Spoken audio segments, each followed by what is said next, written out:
You're not stuck because you're not ambitious. You're stuck because you're too visible. You're too available.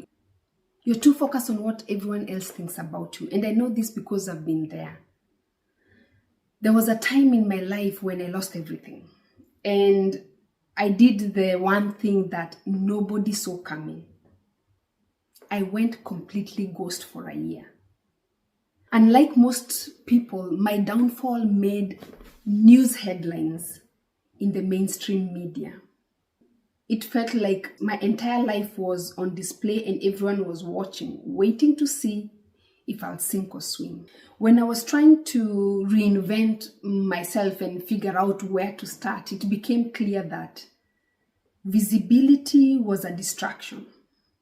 Everybody was in my business.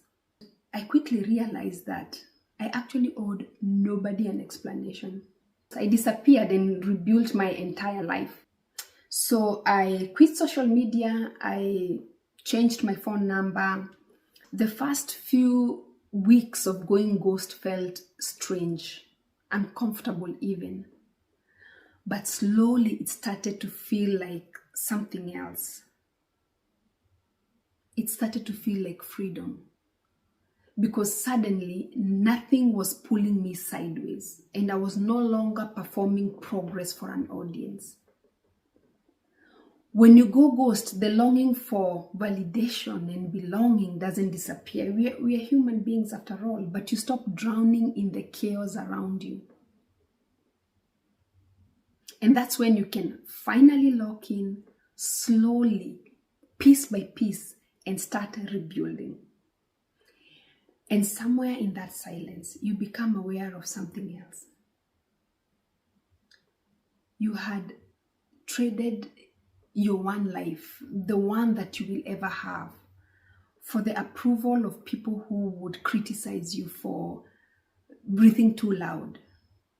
Walk on water and they'll say you can't swim. Rest and they'll call you lazy. There is no version of you, none that can satisfy everyone. Going ghost isn't an escape. It is the moment you stop letting other people's noise drown out the only voice that will actually ever truly be responsible for your life. Your voice.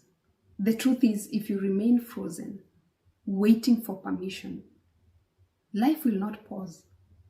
It will continue with or without you in it. You have to remember that not everyone will understand the choices you make in your rebuilding journey. They will not understand who you're becoming either. And that's because people only know your old version. I went ghost for a year. Was I lonely? Sometimes. But that loneliness wasn't a sign that something was wrong. It just meant that I was in the messy middle, the part nobody sees, the part that actually matters the most. You don't rebuild by being seen. You rebuild by pushing through when nobody is watching. After a year of going ghost, my life looked completely different. I had a decent job, I had my own place, but more importantly, I was rebuilding on my own terms. And I strongly believe that started the day I stopped needing to be seen. If you're starting over and you're blinded by the spotlight that everyone has on you, ask yourself this. Am I actually rebuilding or am I performing recovery for everyone who is watching? Because if the answer is that you're performing, then you already know what to do. Something changes when you go ghost. Something truly changes when you go ghost in your rebuilding journey. You stop reacting to everything around you. You stop measuring and comparing your life against people who aren't even remotely in your situation. And especially in this insane social media madness.